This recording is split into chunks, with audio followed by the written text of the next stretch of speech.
We're back with the final episode of the New York Sports Rapid Rundown for the month of March, and we're going to put a bow on Women's History Month in a week where the Mets and Yankees started playing games that count in 2024. We're going to do it with one of the best journalists and sideline reporters in the New York metro area. You can see her work with the Patriot League as well as Athletes Unlimited. She's also an analyst and field reporter for Fordham Softball.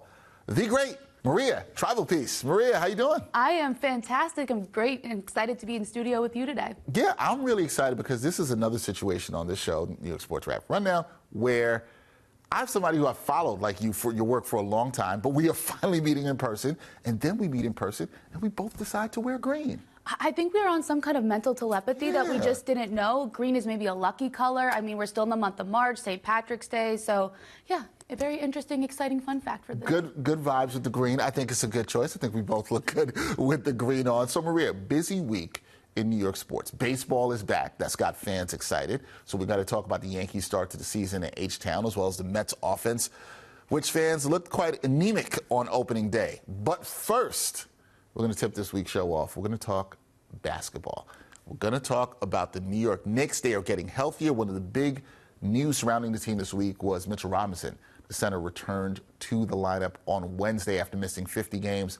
Maria, how significant is Robinson's return to the lineup for the Knicks and their playoff aspirations? Well, I think it's important for a couple of different reasons. First of all, Mitchell Robinson is just such a great rim protector. He does a fantastic job grabbing those offensive boards, so I think that's going to be a really big help to the Knicks. And, you know, the other thing that is so important for them is the fact that it's bringing some depth back to their roster. Isaiah Hartenstein did a really good job in Robinson's absence, but, you know, he's been dealing with a little bit of that Achilles soreness. So now that you bring Robinson back in the mix, those guys can now work off of each other. They can be fresher when they come into the game. Adding that depth back, especially if you want to make a postseason push, is crucial. I think it's huge. It's great to have him back. And listen, remember, there was a point where Knicks fans and the Knicks didn't even think that he would be back, right? So the fact that just get him back here before the playoffs, I know Knicks fans still want to see Julius Randle come back. They still want to see OG Anunoby come back. But I think it's huge to have him back. You're right about that depth point. But when we look at the Knicks, and given the current standings right now, they are third in the Eastern Conference. There's been a lot of talk about them locking up a top 3 seed in the hopes that they can avoid Boston until the conference finals if they make it there. What do you, in your eyes, what are the key factors to the Knickerbockers getting that done and locking up a top 3 playoff spot in the East? Well, I think there's just one main factor, and that's the Knicks have to figure out how to score when Jalen Brunson isn't on the court. I mean, he had 61 points last night. He's been fantastic, but when he's not on the court, they seem to struggle a little bit. Against the Spurs, listen to this stat. 22 points they led by when he was playing.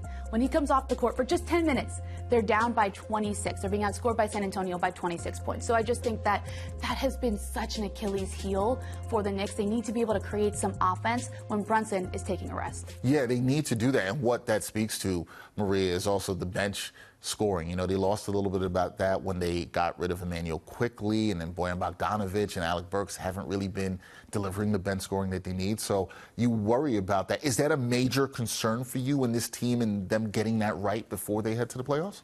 I mean, I don't know if it's necessarily a major concern because I do think the fact that Mitchell Robinson's back can alleviate some of that because, as we mentioned before, that depth can help. I just don't know how much he can contribute. He's going to do a great job grabbing those offensive boards, but he's not going to create his own shots. So I think that if the Knicks can figure out something else to create some offense, that's going to be what they need to do. They're going to need to do that. Knicks, really exciting times with basketball around New York. We'll see if they're able to lock up a top 3 seed. They've got 8 games left to go in the season. We'll see how it goes for the Knicks. Okay, we are going to move on to baseball. You seem excited. You oh, excited my goodness. about this? I love baseball. Okay, I'm a former softball player, so I'm a little bit biased on opening day of baseball. It's one of my favorite times of year. It's one of your favorite times of year. Is there anything special you do on opening day? Some people have opening day traditions, things that they like to do. Is there anything special you do on opening day? On opening day. So my dad and I have always watched opening day together. We live about an hour apart now, so we don't get to. We have different favorite teams. So we get to rag on each other on opening day based on whose team does better. So we're not going to get into the details of that, but that's what we like to do. You told me the details of that privately. I will keep that private, but what I will say is I can understand when your family members, particularly your dad, I had the same thing, did not root for the same team that you do. So it makes for a very interesting dynamic. Oh, absolutely. Yeah. I mean, I don't know. He wanted me to root for his team, but my T-ball team was the Major League Baseball team that I picked at age 5, and I was set on that from the very beginning. But you still love your dad, even though with the teams both you root for, I could see reason for that not happening. So, with baseball, so much has been made with the Yankees, because we're going to start with the Yankees, of the Yankees pitching heading into this season, especially with Garrett Cole, who's going to be out for the while. The Yankees might be without him for up to 2 months. What have you made by the performances that we've seen? And I understand, folks, it's just 2 games. Nestor Cortez, Carlos Rodon. What have you made of what you've seen for them through the first 2 games of the season? I think if you're Yankees fans, you have to be cautiously excited about the starts from both of them in the first 2 games. The Yankees are 2-0 now. Now, Nestor Cortez struggled a little bit in those first 2 innings, but he did well in the final 3 that he pitched, and he showed more of what he looked like in 2022.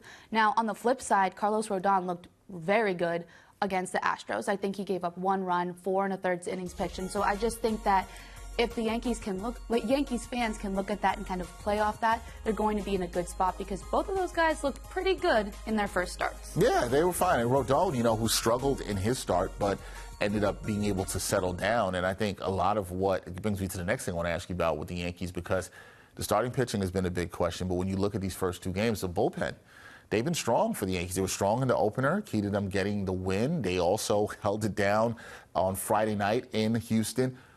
How good can the Yankees pen? How good do you think it can be this season? Because it's looked pretty impressive thus far through 2 games. I mean, I think it's not the question of how good can they look. I mean, that is the question, but I think it's even more so how good they need to look and need to be, especially with some of the uncertainty surrounding the starters for the Yankees. As you mentioned, Garrett Cole on that IL right now, and, just some of the injuries that some of the starters have dealt with. So I think that the fact that they didn't give up, the bullpen did not give up a run in the first 2 games is very promising for Yankees fans. And if they can continue with that, mixing in both the lefties and the righties, they're able to pick up a couple different people. I think it's promising. Yeah, it's so tough. I think it gets understated a little bit in baseball to put bullpens together. You kind of never know what you might get from year to year. Yankee fans were spoiled when they had Mariano Rivera. There's no Mariano Rivera out there right now, so you don't know. But I think that's one of the things the pen has been very impressive for the Yankees. They are 2-0 now. I see you got like the pump the brake sign going on, Maria. You know how things go with this, right? Should the Yankee fans be really excited about 2-0, or should we chill out because there's still 160 games left to go? I think they can be excited, because I think at the end of the day, the Yankees are the Yankees, and they're one of the greatest franchises in baseball. And I think that they just have been bred to be successful. Now, I know the Yankees fans were disappointed last season, but this year, I think this is something to be excited about. Cautiously optimistic, I think, is the best way to look at it. But, you have Juan Soto in that lineup now. You have Aaron Judge, who has been such a franchise player. And so I think that be cautiously optimistic, but be excited that, pitching was a big question mark coming into this season for the Yankees. And it looked pretty good in games 1 and 2 against a very good Houston Astros team. And that's the thing. It is against very good Houston Astros teams. But Yankees fans, it is only 2 games. As I said, there's 160 more to go. We'll see how it all plays out. But for right now, Maria, good start for the Yankee fans. Listen to Maria and maybe be cautiously optimistic. Now we will talk about the New York Mets. After the Mets' home opener was rained out on Thursday, they started their season on Friday against the Brewers. And the Amazons, Maria, well, they were not amazing offensively. They were held to 1 hit, and it was a home run by Starling Marte, but they fell to the Brew Crew 3-1. In light of the season opening loss, Maria, I get that it's 1 game here, but do the Mets need to make any adjustments to their lineup, or is it more about adjustment and their approach at the plate? Is there something they need to change with that you saw? So your second point is exactly what it is. It's just more of an approach to a plate, so the approach at the plate. We don't need to change the lineup. I think that's everybody's first initial thought, like, oh my goodness, we need to rotate people. Everybody wants to panic. It's 1 game. Just as we were talking about the Yankees, it's 2 games. This is 1 game. It comes down to approach at the plate. And so, a lot of the Mets were just not swinging at good pitches when you go back and watch. And I think you see a lot of that happening as well. Carlos Mendoza even said it after the game. He's like, look, we were just chasing some things, and then Peralta was able to go up in the zone. We weren't really able to hit our pitch. And, you know, when it comes down to baseball, that's exactly what it is. After every single game, you're getting in the film room, you're going to watch your at-bats, right? So what did I swing at? What did I take?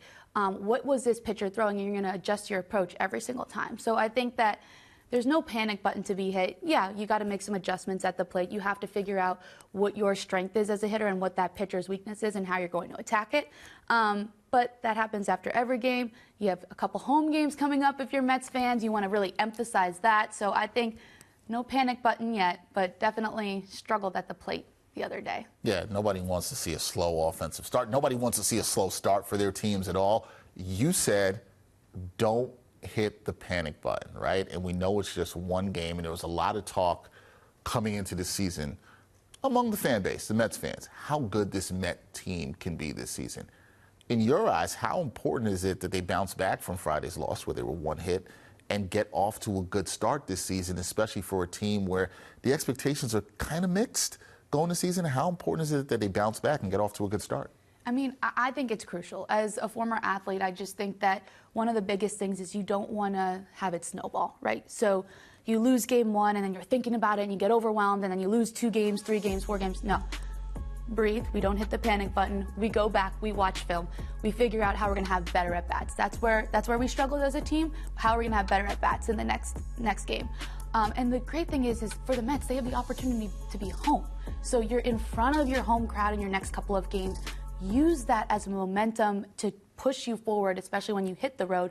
I think that it's important for this next game, but it's important for the next couple home games in particular. Yeah, it is. And, you know, you do want to get off to a good start at home because, listen, we're here in New York. If you don't get off to a good start at home, the fans will let you know. They will absolutely As they should, though. You know, they got to have a voice. Yeah, you're held to a higher standard in New York. Oh, yeah, they should. And yeah, you get to reap the benefits of that as well. That is true. There are 2 sides to this, and we'll see how it plays out with the Mets. I don't think they'll get 1 hit again. I know somebody on the negative side might say they could get no hit in their second game, but we will see how that all plays out for the Metropolitans. Okay, Maria, we've been doing this all month, and this is the final episode of Women's History Month, and we've had different women's voices come up here and talk about different topics. I'm so excited to have you here today, right, because we've had some really great conversations on the show about women in sports journalism this month. And I want to ask you, as somebody who works as a journalist and a sideline reporter, how do you think the media landscape is changing in terms of women's empowerment and representation in sports journalism? And also, I want to ask you this, what progress would you like to see for women in the field of sports journalism in the future? Well, I think those are 2 really great questions, and I'll tackle the first part of it. But I just think in terms of like representation for women in media, I think that finally people are starting to recognize that women can do this and they can do it really well. You've seen some fantastic women reporters, women play-by-play announcers throughout the course of history, but no one's ever really given them the credit that they deserve. So the first thing is we have to be so grateful for those female trailblazers that came before us and had to deal with a lot of negativity, getting passed up for roles that they were qualified for. So I think the fact that it is more normal now to see women on the sidelines, women in the booth, women calling men's sports, I think that is so stinking cool, for lack of a better term of it. And I think that you are seeing it so much more because now when I walk into a building, I don't feel as much that I have to kind of like push and prove myself. It's still there. It's always there. But I think because of the women that came before me, it's not quite as bad as it used to be. In terms of progress, we still got to keep pushing. I think that there's still just so much more that needs to be done. I think that it needs to not be a surprise when you hear a female play-by-play, because I still think people get a little jarred when they hear that. Women are fantastic play-by-play broadcasters, and you just have to find the right one to listen to. You have your favorite on either side. And I think also, too, I just think the coverage needs to continue of women's sports in general, not just women journalists. And I think that the great thing about that, you see all of this excitement around women's sports, the NCAA tournament, softball, the Women's College World Series. It is so cool. I just think that you're seeing that more now because of the women that are pushing for it. So you kind of give women a little leeway and they're going to run with it and be super motivated. And I think that's the progress that we need to continue to see. And I know myself, I'm just super grateful for even opportunities like this to speak about women's sports. Well, it's great. And it's also for you, I know it has to be great to be a part of it, to be a part of that progress and change. And one of the things I was talking with Kavitha Davidson, who was on here, and she was even saying how it was a little humbling. It's about her being part of the next wave and that change for the next group of women's journalists that we will see in sports and sports media. And I think you hit on some good points there, too, about just how women's sports is growing.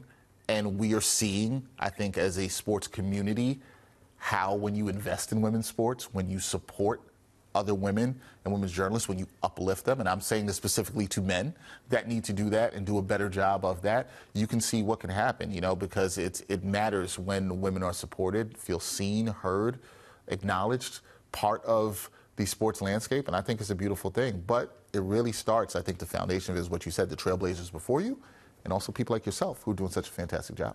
Well, thank you. I appreciate that. But I also think, like, one point that you made about just, like, the men lifting women up, I think some of my greatest bosses have been men who have believed in me and have kind of pushed me forward. And so I'm super grateful for that. And I'm so grateful for the women that came before me and the mentors that I've had. I'm thinking about a couple in particular who kind of pushed me out of my comfort zone. And so, yeah, I'm very grateful to be here. And I feel like an immense responsibility to the people that come behind me, because I want it to be even better for them when they get to the position where I am in this moment. So that's what it's all about, Maria. It's about paying it forward. That is so important. That, ladies and gentlemen, is Maria Trivelpiece. Check out her work. She does so much stuff. Fantastic journalist, sideline reporter, Patriot League, Big East, Athletes Unlimited. So you came here to the New York Sports Rapid Rundown. I have to ask you before you leave, did you have a good time? Oh my goodness, a fantastic time. I went to Fordham, so I love being back in the city. There you go. Yeah, I love talking New York sports. I got to work for a couple of these organizations as well. So thank you so much for having me. Absolutely fantastic. Thank you. It was good to have you. I feel like the next time you come back, which hopefully won't be our second time seeing each other, we'll find another color to coordinate. Yeah. This I like time was blue, green. actually. Blue, that's my favorite color, yeah, too. Okay. We might match with the background, but we'll figure something out. We'll figure something out. Go ahead and check out the work of Maria Trivelpiece. Thank you so much, Maria, for joining us on the New York Sports Rapid Rundown, and we will see you guys next week.